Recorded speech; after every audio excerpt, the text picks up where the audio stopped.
యోహాను సువార్త 18వ అధ్యాయం.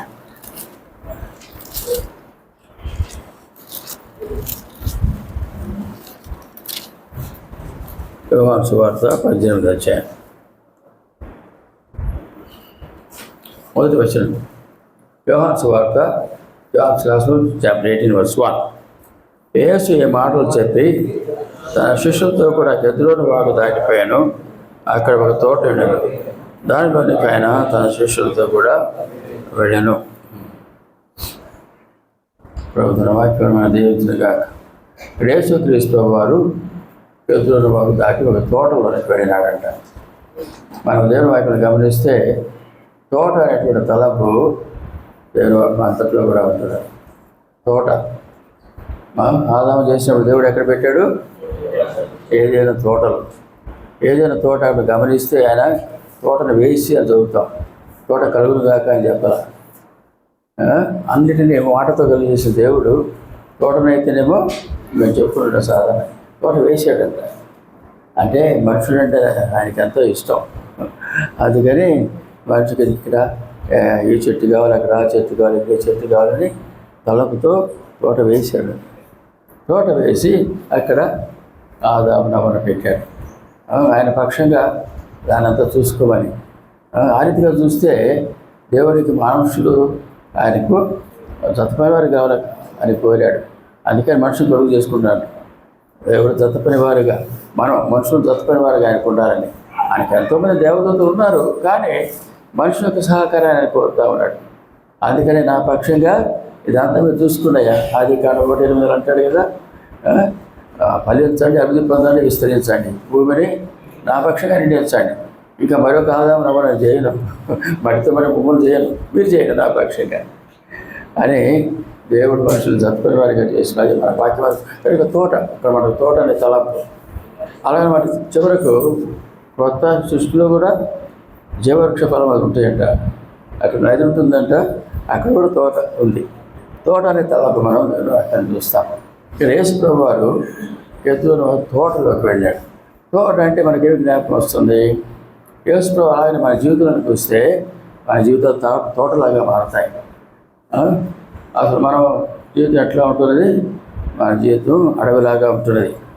అడవిలాగా అదే మనం ద్వితీయోపదేశకాండం 30 చూస్తాం కదా, భీకర గల పాడైన ఎడారులకు పెరుగుని పరామర్శించాం. మన జీవితం ఆ రీతిగా ఉండింది. అది యేసు ప్రభు వారు వచ్చినప్పుడు అది తోటగా మారుతుంది. అది తోటగా మారుతుంది. తోట అంటే ఏంటి? తోటలో ఏముంటాయి? తోట అంటే మొట్టమొదటి గమనించేది ఒక క్రమం ఉంటుంది కదా. తోట అంటే క్రమం. ఫెన్స్ కానీ అదంతా చెట్లు కూడా క్రమంలో వేస్తారు. ఒక క్రమంలో అడవిగా ఎక్కడ పడితే అక్కడ, అడవిలో ఎక్కడికి పడితే అక్కడ ఉంటాయి, చెట్లు మరుస్తాయి. కానీ తోటలో అయితే క్రమం ఉంటుంది. అలానే ప్రభు మన జీవితంలోకి వచ్చినప్పుడు మన జీవితంలో క్రమం వస్తుంది. వ్యక్తిగత జీవితంలో, కుటుంబ జీవితంలో, సంఘ జీవితం, సామాజిక జీవితంలో కూడా ఒక క్రమం.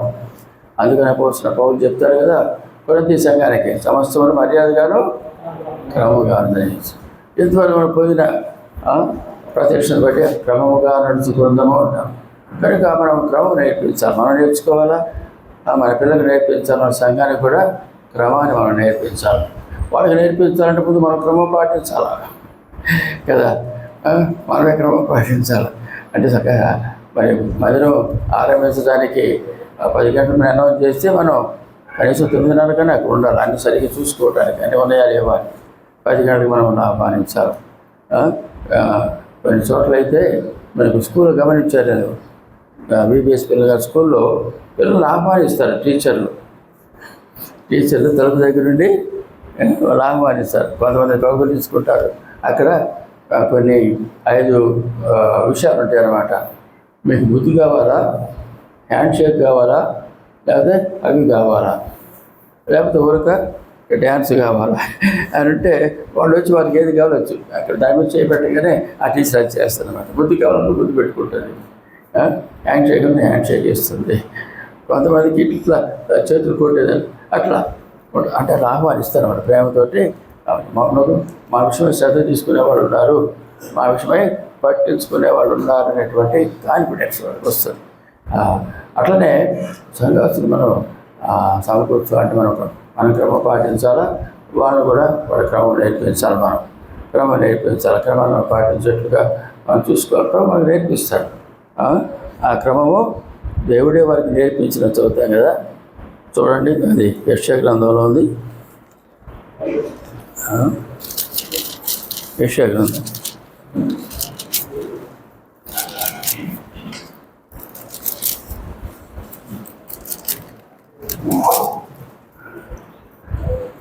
యెషయా గ్రంథము 28వ అధ్యాయం. యెషయా గ్రంథము 28. యెషయా గ్రంథము 28వ అధ్యాయము 26వ వచనం. 26వ వచనం కలిసి చదువుకుందామా? యెషయా గ్రంథము 28, 26. వాని దేవుడే తగిన క్రమం వారికి నేర్పి ఉన్నాడు, ఆయన వారికి ఆ పని బోధించుతున్నాడు. దేవుడే మనకు ఆ క్రమాన్ని నేర్పిస్తాడు. ఏం చేయాలి ఆయన మనకు బోధిస్తాడు. అయితే మన సన్నిధిలో సమయం గడపాలి. దేవుని వాక్యంతో ఆయన సన్నిధిలో మనం సమయం గడిపినప్పుడు క్రమాన్ని నేర్పిస్తాడు. ఏం చేయాలి కూడా మనకు బోధిస్తాడు. కాబట్టి ఆ క్రమం ప్రభు నేర్పించిన క్రమం చొప్పున మనం క్రమంగా నడుచుకోవాలి. కనుక తోట అనేది ఇంకా చాలా ఉంది, కానీ తోటలకు పోవడం క్రమం కనపడుతుంది. ఇంకా ఏం కనపడుతుంది? తోటలో మనకు సువాసన కూడా వస్తుంది కదా. మంచి వాసన, చెట్లు ఉంటే మంచి పూల చెట్లు ఉంటే మంచి వాసన వస్తుంది. అలా పండ్ల చెట్లు ఉన్నా కూడా మంచి వాసన వస్తుంది. వాటి పూత పూసినప్పుడు మంచి వాసన వస్తుంది, సువాసన. అలానే ప్రభు మన జీవితానికి వచ్చినప్పుడు ఆయన సువాసన తీసుకొని వస్తాడు. అంతకుముందు ఎంతో దుర్గంధంతో ఉండేటువంటి వాడు అక్కడ ఏమంటాడు? నా యొక్క దుష్టత్వాన్ని బట్టి నాకెంతో దుర్గంధం ఉన్నది. ఆయన ప్రభు వచ్చినప్పుడు ఆయన సువాసనతో మన జీవితాలను నింపుతాడు. మేము యేసు యొక్క సువాసన వ్యాపం చేస్తుంటాం. పౌలు యేసు యొక్క సువాసన చూడండి, ఎక్కడుంది అది? కొరింథీయులకు రాసిన పత్రిక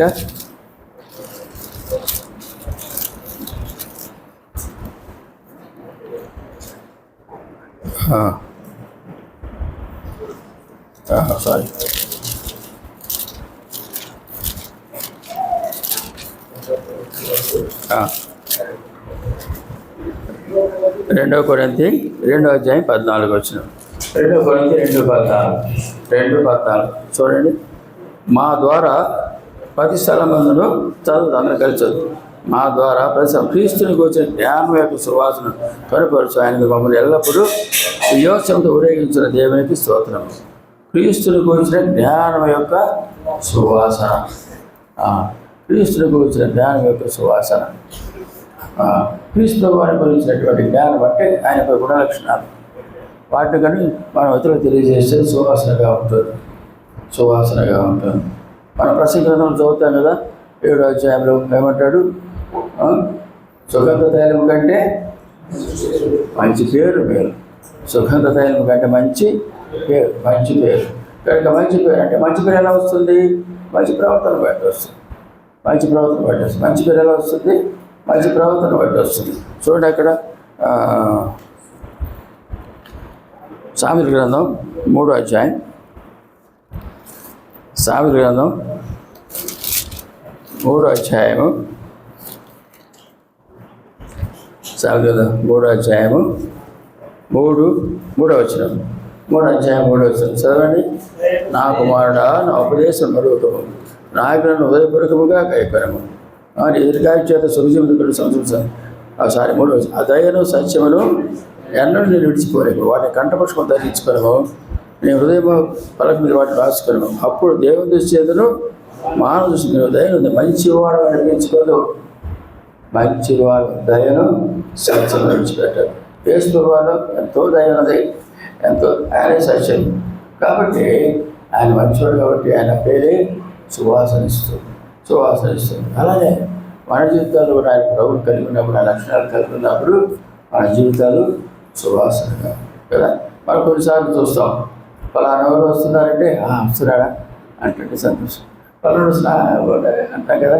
మరి కొంతమంది వస్తుంటే అంటాం, అంటే అసహించుకో అంత ఇష్టం ఉంటుంది. అంటే దుర్గంధంలాగా ఉంటుంది వాళ్ళ పేరు, వాళ్ళ రావడమే. అలాగే మరి యేసుప్రభు ఆయన సువాసన కనుక యేసుప్రభు జీవితంలోకి వచ్చినప్పుడు ఆయన గుణలక్షణాలు మనకు వస్తాయి కాబట్టి వాళ్ళు కూడా మన జీవితం తోట అయిపోతుంది. సువాసన వెదజల్లుతుంది, సువాసన వెదజల్లుతుంది. ఇంకా తోటలు ఏముంటాయి? ఒకటి క్రమాలు చెప్పుకున్నాం, సువాసన చెప్పుకున్నాం. తర్వాత పండ్లు ఉంటాయి కదా, ఫలాలు ఉంటాయి, ఫలాలు ఉంటాయి. కనుక ప్రభు వచ్చినప్పుడు ఆయన పరిశుద్ధాత్మ మనకు వచ్చినప్పుడు ఆత్మఫలం తీసుకొని వస్తాయి. ఆత్మఫలం ప్రేమ, సంతోషం, సమాధానం, అది మనకు తృప్తి కలిగిస్తుంది, ఇతరులు కూడా ఆశ్చర్యం కలిగిస్తుంది. రెండవది ఆత్మల ఫలములు. ఆత్మల ఫలము మనం ప్రభు ద్వారా ఆశ్చర్యమైన సంతోషిస్తున్నాం.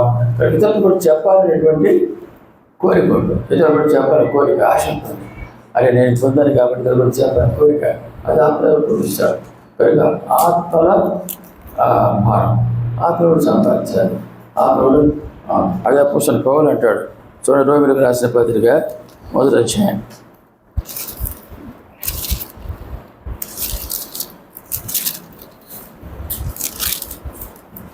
రోమిలకు రాసిన పత్రిక 1వ అధ్యాయము 13వ వచనం. రోమా 1:13. రోమా 1:13 చదవండి.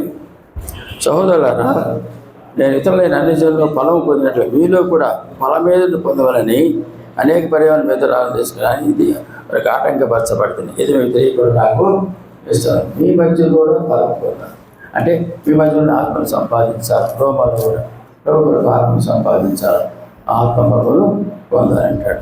ప్రభు కూడా చెప్పాడు కదా, నేను నిజమైన ద్రాక్షలని మీరు తీగలు, నాలో పల్లెపల్లి తీగలు తీసి పారేస్తాను. కానీ మీరు బహుగా ఫలించడం వల్ల దాన్ని దేవుడు మహిమ పొందాలి. 15 ఫలాల గురించి మనం చూద్దాం. కనుక ఆ యేసుప్రభు మన జీవితంలో వచ్చినప్పుడు క్రమం వస్తుంది, తర్వాత సువాసన కలుగుతుంది, ఫలాలు కూడా వస్తాయి. ఫలాలు కూడా ఆత్మను సంపాదించే కోరిక మనకు ఉండాలి. ఆత్మ సంపాదించాలి. అదే అంటారంటే, అది ఏమంటారు ఇంకోటి చెప్పాలంటే, we are born to reproduce. We are born to మరి ఎందుకు జన్మించిన అలాంటివన్నీ కలడానికి అది ఆత్మీయ సంతానం.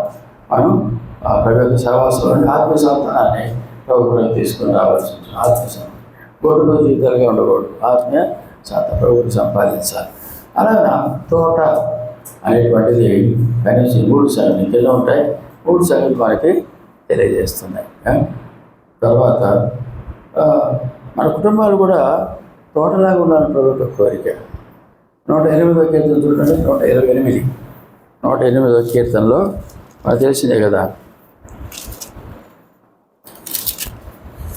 128వ కీర్తన 128వ కీర్తన ఏమంటాడు? నీవు ధన్యుడు 2వ వచనం, 2-3 వచనాలు. నిశ్చయముగా నీవు నీ చేతులకు కష్టాచితము అనుభవించడం, నీవు ధన్యుడు, నీకు మేలు కలుగును. నీలో ఒకటి నీ భార్య ఫలించిన ద్రాక్షలను, నీ పోయిన ఫలించిన నీ పిల్లలు ఒలివ మొక్కలు వెళ్ళందరూ. మన కుటుంబం ఒక తోట, చిన్న తోటగా ఉంటుంది. మన భార్య ఫలించు ద్రాక్షవల్లి వలె ఉంటుంది.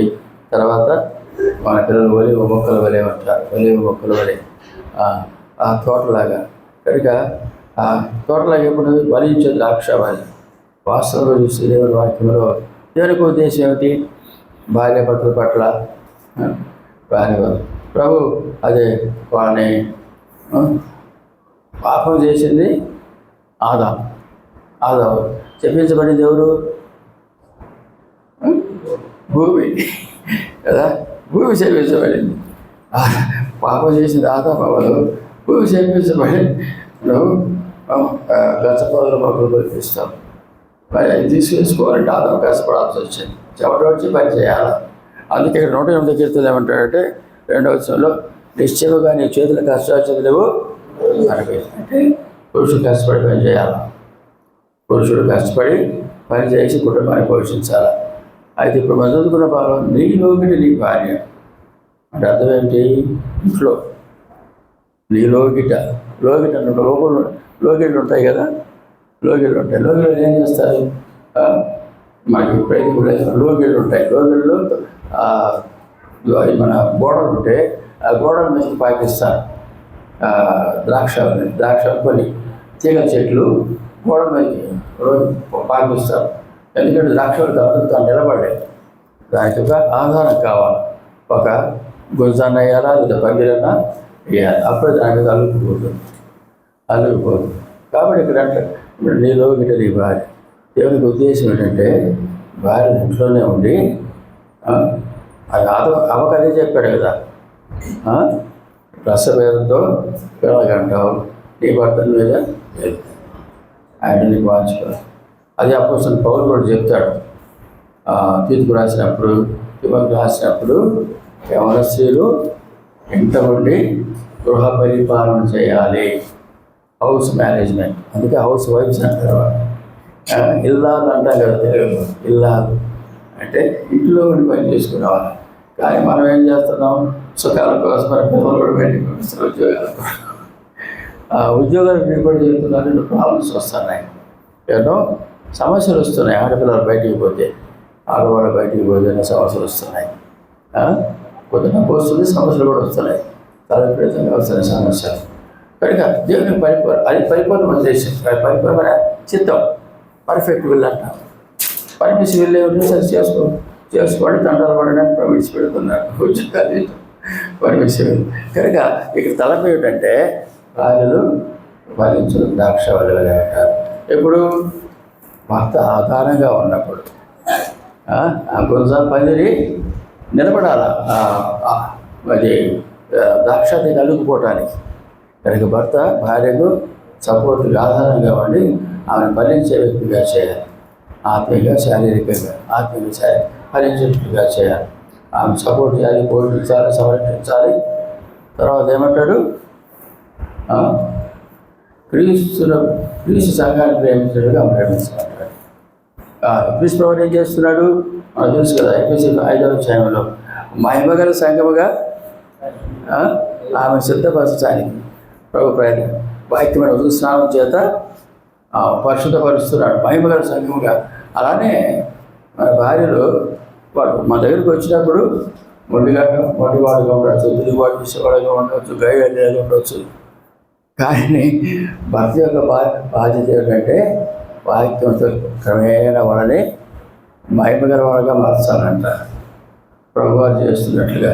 అదే అంటాడు కదా అక్కడ ఎఫెసీయుల 5వ అధ్యాయంలో, క్రీస్తు సంఘమును ప్రేమించినట్లుగా మీరు మీ భార్యలను ప్రేమించి. ప్రేమతోటి మనందరం పడితే పరిపూర్ణం కాదు. యవనస్తులుగా వచ్చినప్పుడు ఏదో కొరత లోటు బయట పెడతాం. క్రమేణ వాటిని వాక్యం ద్వారా సరి చేసుకుంటూ ప్రభుత్వ సాధన మనం మారాలా వాళ్ళని మార్చాలి. అందుకే నేను చెప్తూ ఉంటాను సాధారణంగా, భార్య దొరికిన వారికి మేలు. ఏమిటా మేలు? వాషింగ్ మిషన్, కుక్కరా అదే ఏమిటా మేలు? మనం అది రాశి పత్రిక 8:28 చూస్తాం. ఏమంటాడు? తను ప్రేమించే వారికి అనగా ఆయన సంకల్పంతో పిలువని వారికి సమస్తము సమకూడి మేలుకరగా. 29వ వచనంలో ఏమంటాడు? ఆయన కుమారుని అందరూ మనం ఆయన కుమారునికి సానుకూలుడికి మార్చబడాలి. ఆ తర్వాత మహిమపరచబడాలి. అది మేలు. ప్రభుత్వం ఏంటంటే మనందరం కూడా క్రీస్తు యొక్క సాత్మ్యములకు మార్చబడాలి. కనుక భార్య ద్వారా వచ్చే మేలు ఏంటంటే మనం క్రీస్తు సాత్మ్యం మార్చబడాలి. ఒక పనిముట్టుగా, ఒక టూల్గా దేవుడు వాడుకుంటున్నాడు. మనం కూడా మన భార్యలకు సహాయం చేయాలి. వాళ్ళని కూడా మరి మహిమగల వ్యక్తులుగా మార్చే బాధ్యత భర్తలకు వచ్చింది. తోటలో మరి అవి వస్తాయి, వాటిని తీసివేసి వాళ్ళు భరించే వ్యక్తులుగా చేయవలసి ఉంటున్నాం. తర్వాత మన పిల్లలు ఒలివ మొక్కలు వల్లే ఉంటున్నారంట. మొక్కలు నీ పళ్ళ చుట్టూ నీ పిల్లలు కదా. 2వ వచనంలో నీ పోయిన పళ్ళ చుట్టూ నీ పిల్లలు ఒలివ మొక్కల వలె ఉండవు. ఒలివ మొక్క అంటే క్రమశిక్షణ గురించి. ఆ క్రమశిక్షణ పెంచాలా, పచ్చగా ఉండాలా, తర్వాత విధేయులుగా వారిని తీర్చిదిద్దాలి. అది తల్లిదండ్రుల యొక్క బాధ్యత. అలాగే బిడ్డలను ఏం చేయాలా? ప్రభు రాజ్యం కొరకు సిద్ధపరచాలి. వాళ్ళే ప్రభుత్వ స్వాస్థ్యం. అంత చెప్తున్నారు, యాకోబే ఆయన స్వాస్థ్యం. పరలోకం ఆయన స్వాస్థ్యం ఏమిటి? ఈ సూర్యచంద్ర నక్షత్రాలు కాదు, వేరే సృష్టి కాదు, దేవునికి ప్రజలే. సాధారణ ప్రభు చెప్తాడు, ఇదిగో నువ్వు నన్ను ఆరాధించేవాడిని ఆరాధన చేయకుండా చేసావు కదా, ఇప్పుడు చూడు ఎంతమంది వచ్చారు. ప్రభు చెప్తాడు సాధారణ, ఎంతమంది వచ్చారు చూడు, వాళ్ళంతా కూడా వచ్చారు, ఎంతమంది వచ్చారు చూడు, ఇలా ఆరాధికులు అయ్యారు అని వాటిని దండిస్తాడు అన్నమాట చివరిలో. లేకపోతే సాధారణ తిరుగుబాటు చేస్తాడు, సామాన్యుడు కాదు. కనుక ఇదంతా మోసకారంతా జరిగిందని చెప్పి వాడిని నరకంలో పడిస్తారు చివరికి. కనుక మన పిల్లలు మనం క్రమశిక్షణలో పెంచవలసిన, క్రమశిక్షణ ఎంత అవసరం, ప్రేమించాలా, క్రమశిక్షణ కూడా అవసరం. కనుకనే ప్రభు యొక్క శిక్షలోనూ బోధనలోనూ వారిని పెంచి శిక్షించాలా, బోధించాలా. అలాగిన చిన్న ప్రాయంలో రక్షణ నడిపిస్తే మనం ఎంతో దుఃఖ నుండి తప్పించబడతాం. చిన్న ప్రాయ రక్షణ నడిపిస్తే, చిన్న ప్రాయంలో రక్షణ నడిపించాలి వాళ్ళని. అది పెద్ద పొంది వాళ్ళు కఠిన అయిపోతారు. మన పిల్లలకు ఎట్లా వాక్యం వాళ్ళకి చెప్పాలంటే ప్రార్థన చేయాలి, వాళ్ళ కొరకు మన వాక్యం చెప్పి, మనం చెప్పే వాక్యము దేవుని పట్ల కూడా కలిగే భయము బయట వాళ్ళ ప్రభావం కంటే ఎక్కువగా ఉండాలి. పిల్లలు చెడిపోతే కారణం ఏంటి? స్కూల్కి వెళ్ళిన తర్వాత వాళ్ళ ద్వారా చెడు అలవాటు, చెడు మాటలు నేర్చుకుంటారు. వాళ్ళ ప్రభావం ఇన్ఫ్లుయెన్స్ అయిపోతారు. అలానే యవనస్తులైనప్పుడు ఇంకా ఎక్కువ, ఇంటర్మీడియట్ 10th క్లాస్ వచ్చేసరికి ఇంకా ఎక్కువ స్నేహితుల ద్వారా వాడు అట్లా చేసి వీళ్ళు అట్లా చేయాలనుకుంటాడు. వాడి పిల్లలు పెడితే వీడు కూడా పిల్లలు పెట్టుకుంటాడు. అది కూడా అంత ఎంత కట్టించుకుని చేసుకుని అంత చేసుకుంటుంటాడు అనమాట. స్నేహితుల ద్వారా ఇన్ఫ్లుయెన్స్ అవుతారు. అలా కాకుండా ఉండాలంటే మోషే బాధ్యత కూడా వాళ్ళు పెంచాలి. మోషే ఎంత 5 సంవత్సరాలే కదా తల్లి దగ్గర ఉంది. తర్వాత 30 సంవత్సరాలు ఫరో భవనంలో ఉన్నాడు. అన్ని సుఖభోగాలను రుచి చూశాడు, ఎంతో నేర్చుకున్నాడు. స్టెఫెన్ చెప్తారు కదా, మాటలు ఎందును కార్యములందును నేర్పలేడు, ప్రవీణుగా ఉన్నాడు, సకల విద్యలతో నేను నేర్చుకున్నాడు. అయినా కూడా అవన్నీ ఆయన ఆకర్షించలేకపోయాడు. తల్లి 5 సంవత్సరాలు చెప్పిన బోధ ఆ రోజులో నాటుకుపోయింది. అందుకంటే 4 సంవత్సరాలు అయిన తర్వాత 5 బాగా నాకు తెలుసు కదా, హెబ్రీ రాసి పత్రిక 11 చదువుతాం మోషన్ గురించి. 5 బాగా దేవుని గురించి శ్రమే మేలు. అటువంటి ఎవాల్యుయేషన్లోకి, అటు వాల్యూలోకి మన పిల్లలు రాగలగాలి. అట్లా మనం వాళ్ళని ఇన్ఫ్లుయెన్స్ చేయవలసి ఉంటున్నాం. సేవకులు కొన్నిసార్లు ఇక్కడ రోడ్డు కాదు కానీ ఏమంటారంటే, ఏదో సేవకులు సేవలు ఏముంది, అంత కష్టలేగా, నిందలేక, బాధలేక, పేదరికమేగా అది అభిప్రాయం పిల్లలు కలుగుతూ ఉంటాయి కొన్నిసార్లు. దాన్ని మనం తీసేయాలి. ప్రభు సేవలు అవి బహుమానముగా మారుతాయి. సంబంధమనే కాదు కానీ మనం ఇచ్చేత ఫలంలో చూస్తున్నాం కనుక అట్టి విలువ పిల్లలకు మనం నేర్పించవలసి ఉంటుంది. దానికి మనం కూడా మరికరంగా ఉండాలి, వాళ్ళు కూడా నేర్పించాలి. అప్పుడు మన పిల్లలు మన భోజన పాలిస్తుంటే ఉంటారు. మనం వీడు దర్శించాలి. బాబు ఏంటంటే సేతు తగిలి దోస్తులు దగ్గరికి వెళ్ళాడంట, కంబైన్ స్టడీ చేయడానికి వెళ్ళాడంట. ఇంట్లో ఉండడం కదా, ఆడపిల్ల కానీ మగపిల్లడు కానీ అట్లా అయిపోతున్నారు ఈ దినాల్లో. దోస్తులు స్నేహితుల ద్వారా ఎక్కువగా ఆకర్షించబడుతున్నారు. అది మనం వెనుకొట్టాలంటే, అలా చేయకూడాలంటే ఇంట్లో మంచి బోధ వారి కోసం, దైవ భయము, దేవుని పట్ల ప్రేమ, భక్తి వాళ్ళు మనం ఇంపైర్ చేస్తే వాళ్ళు మన భోజన పనులతో ఉంటారు. ఒరే మొక్కలాగా క్రమశిక్షణ చేస్తారు. కనుక మన ఇల్లు ఒక ఉండాలి, మన కుటుంబమే ఒక తోట. మరి ఎలాగైనా మన భార్యను పిల్లలు పెంచుకుంటామో దాన్ని బట్టి ఆ క్రమము, ఆ సువాసన ఫలాలు వస్తాయి మన కుటుంబంలో. దాన్ని బట్టి మనం కూడా సంతోషిస్తాం, ప్రభు కూడా దేవుడు మన దీవెనకరంగా ఉంటాం, అనేక మన దీవెనకరంగా ఉంటాం. తర్వాత మన సంఘము కూడా ఒక తోటే, పరమగీతలు మనం చూస్తాం. నా ఉద్యోగం మనకు నా ప్రియుడు వచ్చాడు. అక్కడ ఒక చూడండి, పరమగీతము, గీతములు కాదు, చాలామంది పరమగీతములు అంటారు, అది ఒకే గీతం.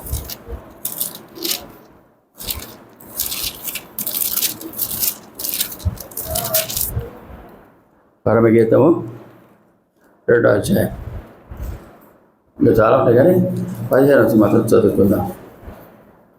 15 వచ్చిన మనం కలిసి చదువుకుందాం. పరమగీతము 2వ అధ్యాయం 15, 564 పేజీ, 564 పేజీ, 564 చదువుతామా. మన ద్రాక్ష తోటలు పూత పట్టినవి, ద్రాక్ష తోటను చిలుపు నక్కలను పట్టుకొని సహాయం చేసి గుట్ట నక్కలను పట్టుకోండి సహాయం. మన ద్రాక్ష తోట తర్వాత ఈశ్వరు కూడా చెప్పాడు కదా, మతస్వార్థ 8వ అధ్యాయంలో పనివారిని పంపిస్తారు. కోత విస్తారంగా ఉందంటాడు. కోత సంఘం అది లోకాన్ని కూడా పోల్చబడింది. కోత విస్తారం పనివారిని పోల్చుకుంటాడు, ప్రార్థన చేయమంటాడు. ఇక్కడ తోటలో సంగముడు తోట లాంటి తోట కనుక అక్కడ పలు రకాల మొక్కలు ఉంటాయి. పలు రకాల మొక్కలు మనం జాగ్రత్తగా ఉండకపోతే మన నిద్రపోతూ ఉంటే ఏమవుతుంది? శత్రువు వచ్చి గురుగులు నాటిపోతాడు. వారు నిద్రపోతుండగా శత్రువు వచ్చి గురుగులు నాటుతాడు. ఉంటాయి. అటువంటి వాళ్ళు కొంతమంది గుంట నక్కలలాగా ఉంటారు. చిన్న నక్కలు వేళతో తినేస్తాయి. పిల్లలు రాకుండా తినేస్తాయి. పిల్లలుగా ఉన్నప్పుడే తినేస్తాయి. పళ్ళు రాకుండా చేస్తాయి. అటువంటి వాళ్ళు జాగ్రత్తగా ఉండాల్సి ఉంటుంది. దాని ప్రార్థన ద్వారా మనం కనిపెట్టాలి. తర్వాత దేవుని వాక్య పోషణ కూడా మనకు ఉండాలి. దేవుని వాక్యంతో వాళ్ళు పోషిస్తే దేవుని బలపరుస్తుంది. ప్రార్థన వారి చుట్టూ కంచెలాగా ఉంటుంది. కనుక ప్రార్థన ఉపవాస ప్రార్థనతో తర్వాత వాక్యంతో ప్రజలు మనం పోషించి గట్టిపరిచి ప్రభువును సిద్ధపరచాలా. వాళ్ళు కూడా తోటలు, వారి జీవితాలు, కుటుంబాలు తోటలుగా మార్చేట్టు మనం వాళ్ళకి సహాయం చేయవలసి ఉంటున్నాం. సహాయం గొప్ప బాధ్యత మనకు అనుగ్రహించాడు. కనుక గుట్టనక్కలు ఉంటాయి, గురువులు ఉంటారు, గుట్టనక్కలు ఉంటాయి. పౌలు కూడా అంటాడు కదా, తోడేళ్ళు విషయమై జాగ్రత్త కూడా మాట్లాడు. అపోస్తలుల 2వ అధ్యాయంలో తోడేళ్ళు వస్తాయి, నేను పోయినాక జాగ్రత్తగా ఉండు. తోడేళ్ళు వస్తాయి, జాగ్రత్తగా ఉండు. తర్వాత ఫిల్మ్ రాసే పత్రికలో పౌలు అంటాడు, కుక్కల విషయం జాగ్రత్త. కుక్కలు ఏం చేస్తాయి? కుక్కలు వాటికి పని ఉండదు, తీరిక ఉండదంట. వాటికి పని ఉండదు, తీరిక తిరుగుతూ ఉంటాయి. కుక్క అంట, నా జాతి మంచిదైతే సాయంత్రానికి నేను కన్యాకుమారి పోయి తిరిగి రానా. నా జాతి ఎందుకని? వీధి కుక్క చూసారా? పక్క వీధి నుంచి రాయన్నాయి, పక్క వీధి రానివ్వు. ఏదైనా వచ్చినట్టు వెంటనే తరిమి కొడతాయి, ముందుకు పోనేవు. అట్లనే కొంతమంది మేము సంఘంలో ఉండాలి, మేము పెద్దలుగా ఉండాలంటారు. మరి వీళ్ళు రానిరు. నువ్వు వచ్చినావు సరే, వేరే పని ఆయన వద్దు, ఆయన అట్టోడు ఇట్టోడు పాతని తీసి వాళ్ళ సాక్ష్యాన్ని జరగకూడదు. సాక్ష్యాన్ని అలాగే మనం జాగ్రత్త గమనించాలి. దీనికి మనకు ప్రభుత్వ జ్ఞానం అవసరం. తర్వాత కుక్కలు ఊళ్ళో బతుకుతూ ఉంటాయి. తర్వాత కొన్ని బలత్కారంగా కొన్ని కిలోమీటర్లు చంపేస్తాయి కదా, కొన్ని విశేషనెస్ అంటారు. ఎంతో దౌర్జన్యంగా ప్రవర్తిస్తారు, దౌర్జన్యంగా. కనుక అటువంటి వారి విషయంలో జాగ్రత్తగా ఉండాలి. వారి జీవితాలు మార్చి వాళ్ళు కూడా గొర్రెలాగా మారేట్టు ప్రార్థన చేసి వాళ్ళకి సహాయం చేయవలసి వస్తున్నాం. కానీ ఈ విషయం జాగ్రత్తగా ఉండాలి. ప్రభు చెప్పాడు, ఇట్లా గుట్టనక్కలాంటి తెలిసిన పాపాలు మన జీవితాలు దానికి జాగ్రత్తగా ఉండాలి. ప్రభు జాగ్రత్తగా ఉండమని, అబద్ధ ప్రవక్తల గురించి జాగ్రత్త పడమన్నాడు. అబద్ధ ప్రవక్తల గురించి జాగ్రత్త పడమన్నాడు. మనం కొండ మీద చదువుతాం. అబద్ధ ప్రవక్తలు వాళ్ళు ఏం చేస్తారంటే వారి ఫలాన్ని బట్టి మీరు వాళ్ళు గుర్తిస్తారు. వారి క్రియను బట్టి, వాళ్ళ జీవిత విధానం లాగా ఉందో దాన్ని బట్టి గుర్తిస్తారు. వాళ్ళని జాగ్రత్తగా ఉండాలి. ప్రభు తర్వాత పరిశీలన పొలిపిడిని గురించి తర్వాత 7 రోజుల గురించి, ధర్మశాస్త్ర గురించి జాగ్రత్తగా ఉండమంటాడు. ఇవి మన సంఘానికి రాకుండా మనం చూసుకోవాలి. సంఘానికి రాకుండా దాని ప్రభు యొక్క కృప ఎంతో మనకు అవసరమే. ప్రభు యొక్క కృప అవసరమే. కాబట్టి ఇటువంటి జాగ్రత్తలు మనం తీసుకోవాల్సి ఉంటుంది. మన పొలం విషయం ఏమన్నా తోట ప్రభు మనకు అప్పగించే తోట కాచుకోవాలి, దాన్ని కాపాడాలి. ఈ గుట్టనక్కలు, ఈ తోడేళ్ళు, తర్వాత కుక్కలు లాంటి వాళ్ళు రాకుండా కాపాడు. దానికి అది ప్రభుత్వ వాక్యము ప్రార్థన ఎంతో అవసరం, ప్రార్థన ఎంతో అవసరం అంటే కనుక ఈ తోట మన సంఘాలు కూడా ప్రభు యొక్క సువాసన లేకుండా చేసేది కాదు, అలానే తర్వాత ప్రభు యొక్క ఫలాలు తీసుకొచ్చేది కాదు, క్రమములు ఉండేటట్లుగా మనం సహాయం చేయవచ్చు. అలానే లోకము కూడా అది తోటలాగా చెప్పబడింది. లోకము కూడా తోటలాగా, లోకము అదే ఏదో ప్రభు తోటలాగా చేశాడు, కానీ ఏమైపోయింది, సాధారణ దాన్ని అడవిలాగా మార్చేశాడు. చూడండి, అది యెషయా గ్రంథం 14వ అధ్యాయం. యెషయా గ్రంథం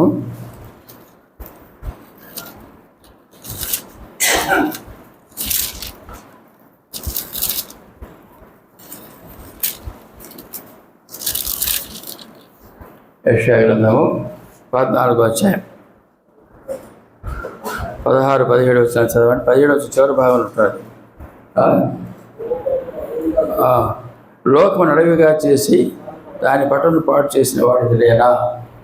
పైన 12వ వచనం నుండి తేజో నక్షత్రం అంటాడు, సాతాను గురించి చెప్తాడు. సాతాను పడిపోయినప్పుడు ఈ లోకాన్ని అడవిలాగా చేశాడు, లోకాన్ని అడవిలాగా చేశాడు. బయట ప్రభు వచ్చినప్పుడు ప్రభు ఎందుకే వచ్చాడు, దానివల్ల తోటలాగా మారుస్తున్నాడు. తోటలాగా మన జీవితాలు మార్చి, వ్యక్తుల జీవితాలను, కుటుంబ జీవితాలను మార్చి సహకారంగా చేయడం ద్వారా ఈ లోకాన్ని క్రమేణా ఆయన తోటలాగా మనం మారుస్తాం. సాతాను మనలాగా చేశాడు. అదే అలాగ అయినంత ప్రభు ఊరుకోడు, ఆయన ప్రభు పనిచేస్తూనే ఉంటాడు.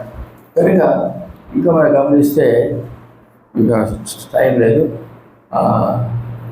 19వ అధ్యాయంలో యోహాను సువార్త 19వ అధ్యాయంలో యేసు ప్రభు వారు సిలువ వేసిన చోట తోటలో యేసు ప్రభు వారు సిలువ వేయబడ్డాడు. చూడండి, యోహాను సువార్త 19వ అధ్యాయం. ఆయన సమాధి చేసిన స్థలం కూడా తోటలోనే ఉంది. యోహాను సువార్త 19.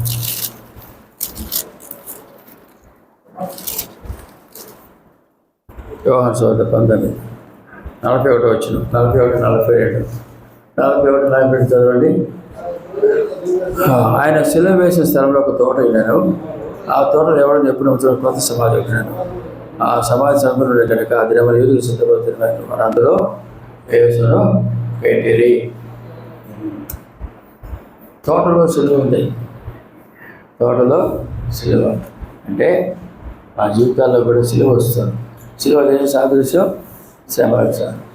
సో శ్రమలు బాగా ఇబ్బందులు వస్తాయి, శ్రమలు వస్తాయి. ఆ శ్రమల ద్వారా మనలో ఉన్నటువంటి మలినమంతా కూడా పోవడానికి ప్రభు అనుమతిస్తాడు. మనం మలినపోయి ప్రభుత్వ సహాయకుడు నేను బంగారంలాగా మార్చబడటానికి ఈ శ్రమను ప్రభు ఉపయోగించుకుంటాడు. సిలువ వేయబడాలి. తోటలో సిలువ వేయబడాలి కదా. మనం సిలువ గురించి ధ్యానించుంటాం. కలదికి రాసిన పత్రికలు అంటాడు కదా, మనము యేసు ప్రభుతో సిలువ వేయబడి ఉన్నాం. రోగుల రాష్ట్రపతి ఆరోగ్యం చూద్దాం. మనం యేసు ప్రభు సిలువ వేయబడినప్పుడు తండ్రి దేవుడు మన పాత సోమంతా యేసు ప్రభు సిలువ వేయబడి చూశాడు. దాన్ని ఇప్పుడు మనం విశ్వాసం అన్వయించుకోవాలి. నా పాత సోమం సిలువ వేయబడింది, నా అహం సిలువ వేయబడినది పౌలు చెబుతాడు. Galatia 2:20 నేను క్రీస్తుతో పాటు సిలువ వేయబడినా. ఆయనను ఇప్పుడు జీవితము ప్రేమించి నా కొరకే తనను అప్పగించుకున్న క్రీస్తు చేసిన విశ్వాసం ద్వారా జీవిస్తున్నా. మన అహం సిలువ వేయబడి గుర్తించి అది పొడసూపిన లేదు, చనిపోయింది, సిలువ వేయబడింది. తర్వాత సమాధి కూడా ఉంది. అక్కడ సమాధి యేసు వారి పెట్టారు. అనగా యేసు వారి పాతి పెట్టబట్టంలో కూడా మనం పాలు పొందినాం. అది అంటారు కదా, మనం మాఫీ సాక్ష్యం ఇచ్చేదేంటి, యేసు వారి యొక్క మరణ, భూస్థాపన, పునరుద్ధానములు సమానము కలిగిన వాడను. అది అనుదినం మనం అనుభవించుకోవాలి. ప్రభు యొక్క సిలువ మరణించాడంటే పాపానికి మరణించాడు, లోకానికి మరణించాడు, శరీరాశనికి మరణించాడు. దాన్ని అనుభవించుకొని దాని ద్వారా మనం విజయం పొందాలి పాపం మీద. తర్వాత ఆయన పునరుద్ధరణైనప్పుడు ఆ తోటలోనే మగ్ధలేని మరి కనపడ్డాడు. ఆ తోటలోనే మగ్ధలేని మరి పునరుద్ధరణ కనపడ్డాడు. కాబట్టి ఆ తోటలో పునరుద్ధరణ చేయబోతుంది. పునరుద్ధరణ మనకు ఆ పునరుద్ధరణ చేయబడడానికి యేసు తిరిగి లేచాడు. కాబట్టి ఆ తిరిగి లేచినటువంటి ఆ పునరుద్ధరణ మనం అనుభవించుకున్నప్పుడు మంచిని చేయగలుగుతాం, మేలును జరిగించగలుగుతాం, ఇతరులకు సహాయపడగలుగుతాం. మనతో మనం చేయలేము, మన స్వార్థపరులు, మనుషులందరూ స్వార్థపరులు, మనతో మనం చేయలేము. కానీ ఎప్పుడైతే చేసుకొని ప్రోత్సాహం అనుభవించుకుంటామో అప్పుడు ఆయన ప్రీతికరమైన జీవితాన్ని సేవను మనం చేయగలుగుతాం. ఉదాహరణ తోటలో ఉన్నాడు, ఉదాహరణ ప్రభు తోటలో ఉంది కనుక దీన్ని ఏమంటారంటే ఇది క్రీస్తు యొక్క లేక ఈస్టర్ యొక్క జీవితం, ఈస్టర్ మానవ జీవితం యొక్క ఈస్టర్ పోలిక, మానవ జీవితం యొక్క ఈస్టర్ పోలిక తోటలాగా ప్రభు మన జీవితం ఆయన వచ్చినప్పుడు తోటగా మారుస్తాడు. మన కుటుంబాల తోటగా మార్చాలా, మన సమాజాన్ని తోటగా మార్చాలా, లోకాన్ని కూడా ఒకనాడు తోటగా మార్చబోతున్నాడు. పూర్తి లోకం మాత్రం ప్రభు వచ్చినప్పుడు లోకం అంతా కూడా తోట అయిపోతుంది. కొత్త సృష్టిలో కూడా తోట ఉంటుంది. జీవక్షపాగా మనం పూజిస్తామని జీవనది ప్రవహిస్తూ ఉంటుంది. కనుక తోట అనే తలపు ప్రభు ఇచ్చిన వాగ్దానం కూడా కదా. 50 వచ్చేవారు ఏమంటాడు, నీవు నీరు కట్టిన తోట, నీరు కట్టిన ఆకువాడు తన కాలం పరిమించేవాడు ఎవరు? దివారాత్మ ధర్మశాస్త్రం ధ్యానించేవాడు. ఆకువాడు కాలంలో పరిమించేట్టు వలె ఉంటాడు, పరిమించేట్టు వలె ఉంటాడు. అలాగన ప్రభు తోట అనేది తలకు దేవుని వాక్యం మనందరి జీవితాలు తోటలాగా ఉంటే మనం ప్రార్థన చేసుకుందాం. మన వ్యక్తిగత జీవితాలు, కుటుంబ జీవితాలు, సామాజిక. ఇప్పుడు కొంత సమయం మనం ప్రార్థన గడుపుదాము. 4:30 వరకు గుంపులుగా చేరి, గుంపులుగా చేరి ప్రార్థన చేసి ఈ యొక్క వ్యక్తిగత పంచుకోవచ్చు, చెప్పిన విషయాలు పంచుకోవచ్చు. దయచేసి దుర్గాపల్లి సంఘులు ప్రార్థించండి. ఇక్కడ చుక్కలు ఉన్నాయి కనుక ప్రభు సహాయపడి ఎవరైతే ఈరోజు ఎదిరించారో వాళ్ళు కూడా ప్రభు మాట్లాడి వాళ్ళు రక్షణగా నెరవేర్చి వారు కూడా ఇక్కడ ఉన్నవారు దేవుని భక్తులు మంచివారు అనే అభిప్రాయం వారికి కలిగి వాళ్ళ ప్రభు ఆకర్షించబడి దయచేసి వారు కూడా ప్రార్థించండి. భవిష్యత్తు ఇక్కడ పరిచయకు దేవత జాషువా గారు ఆయన భార్య కొరకు పరిసర పరిచయకు దయచేసి ప్రార్థించండి. ఎప్పుడు ప్రార్థించండి. తర్వాత ప్రభుత్వం చెప్పినట్టుగా యూత్ క్యాంప్ ఉంటుంది, మే 26 తారీఖు నుండి. తర్వాత ఈ మాసంలో కూడా అనేక చోట్ల బీపీఎస్ విరామ పాఠశాల ఆరంభిస్తున్నారు. వాటి ప్రభు సహాయపడి తొందర లేకుండా వీళ్ళందరూ వచ్చి ఆత్మీయ మేలు పొందేటట్లు దయచేసి ప్రార్థన చేయండి. చాలా మంది పరీక్ష రాశారు, వాళ్ళు కూడా మంచి వాళ్ళతో పాస్ అయ్యేటట్లుగా ప్రార్థించండి. కొంతమంది క్యాన్సర్ వ్యాధితో బాధపడుతున్నారు, కొంతమంది తెలివితో బాధపడుతున్నారు. ప్రోత్సాహం చేయాలట్టుగా యువతిగా ప్రార్థన చేసుకోండి. 3-4 చేతి తర్వాత మనం ఉపయోగించుకున్నారు. ప్రార్థన పెడతాను.